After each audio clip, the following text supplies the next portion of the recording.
conseil qui pour moi est le plus important, c'est croyez en vous. Il faut que vous croyiez en vous, en vos compétences, à ce que vous pouvez apporter à l'entreprise qui recrute. Si vous ne croyez pas en vous, nous-mêmes, on ne pourra pas croire en vous. Deuxièmement, apportez quelque chose. Montrez que vous avez quelque chose à apporter à ce futur employeur. Quelles sont vos expertises, quelles sont vos compétences? Vous n'avez pas encore travaillé, vous sortez d'école. Bon, on a tous été débutants, on a tous été stagiaires, on a tous fait des jobs alimentaires. Vous avez appris quelque chose à être organisé en faisant du babysitting, c'est de la responsabilité. En étant serveur dans n'importe quel fast-food, on a appris à gérer la caisse, on est responsable. Identifiez les compétences que vous avez, le savoir-être, voyez un peu autour de vous ce qu'on dit de vous et argumentez là-dessus. On a tous commencé en bas, on a tous vécu une période de chômage, on a tous été en situation où on cherche un job. Maintenant, il faut savoir vous vendre, croyez en vous, soyez passionnés.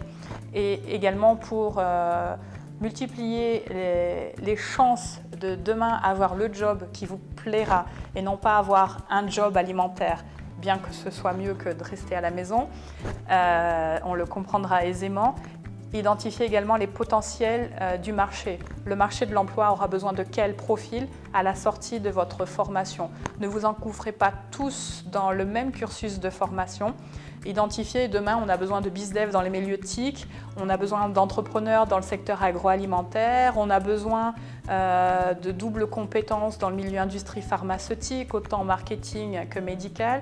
Voilà, identifiez les entreprises avec qui vous voulez travailler, les secteurs où vous ne voulez pas du tout travailler et sachez identifier également les raisons pour lesquelles vous ne voulez pas travailler dans ce secteur.